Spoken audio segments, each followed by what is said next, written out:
Hello everyone, welcome to my channel Runa's Academy. Today we will solve question number 1.3 in this video. What it is telling, check the ratio of KE JEME. So KE square by GME square.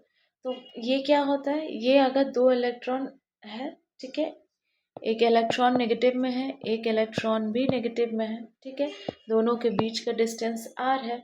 तो हम लोग क्या force का value निकालते हैं, force is equals to 1/4πε0 Q1 Q2 by R square. ये मेरा Coulomb's law है। अब इससे हम लोग को करना है कि Q1 will be equal to Q2 which will be equal to E, ठीक है, और 1/4πε0 हम डिनोट कर देते हैं एज ए K कांस्टेंट। तो मेरा फोर्स का वैल्यू अब क्या हो जाएगा, K into E square by R हो जाएगा। अब इससे हम लोग कर सकते हैं K E square will be equal to F R square. अब इसका यूनिट क्या हो जाएगा, फोर्स का न्यूटन, आर का मीटर स्क्वायर। तो मेरा ये यूनिट हो जाएगा, ठीक है, ये यूनिट हो जाएगा। अब मेरा दूसरा पॉइंट क्या है, जे ग्रेविटेशन फोर्स। अगर एक एम ई और एम पी लिखा हुआ है, एम ई और एम पी का मतलब हो गया एक प्रोटॉन एक न्यूट्रॉन। तो एक इलेक्ट्रॉन है और एक प्रोटॉन है, दोनों के बीच का डिस्टेंस आर है। तो मेरा फोर्स ऑफ ग्रेविटेशन फोर्स कितना लग जाएगा, G M E M P by R square लगेगा, ठीक है।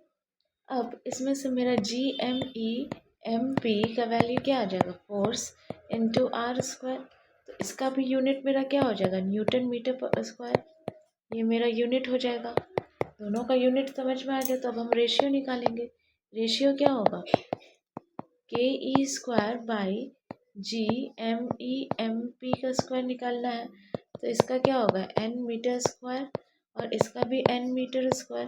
तो दोनों का कट करके 1 आ जाएगा, यानी कि ये जो भी रेशियो होगा क्या, K E square by G M E M P, ये क्या है मेरा डायमेंशनलेस है ना, ये मेरा दोनों डायमेंशनलेस है। तो यहाँ तक समझ में आ गया, पहला question part of the question समझ में आ गया कि दोनों का क्या होगा, दोनों कांस्टेंट हो जाएगा, डायमेंशनलेस हो जाएगा। अब मेरे को कहा what does the ratio signifies, दोनों का रेशियो कितना होगा एक्चुअल में। तो K E square by G M E M P will be equal to 9 into 10⁻⁹ करते हैं हम लोग। फिर 1.6, कोई भी इलेक्ट्रॉन का चार्ज 1.6 इंटू 10⁻⁻19 होल स्क्वायर लिखता है।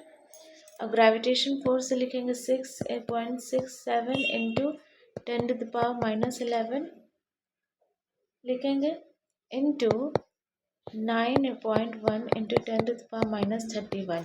ये मास ऑफ इलेक्ट्रॉन हुआ। अब मास ऑफ प्रोटॉन क्या होगा, 1.6 इंटू 10⁻27, ठीक है।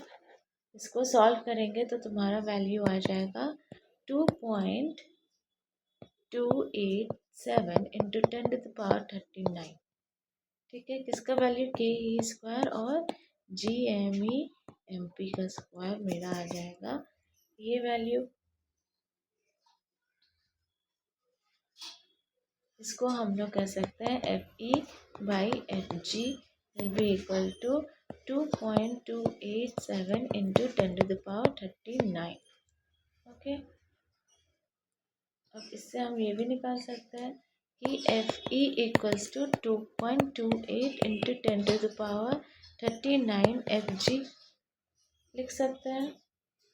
और एफ ई क्या है, फोर्स बिटवीन टू इलेक्ट्रॉन्स, और एफ जी क्या है, gravitation force between electron and proton, ठीक है। तो यहाँ तक समझ में आया, ये क्वेश्चन समझ में आया, ये फाइनल आंसर हो जाएगा मेरा। सो स्क्रीनशॉट ले लो या बार बार वीडियो जा के देखो और इसको सॉल्व करके बताओ कि तुमको ये क्वेश्चन समझ में आया या नहीं आया।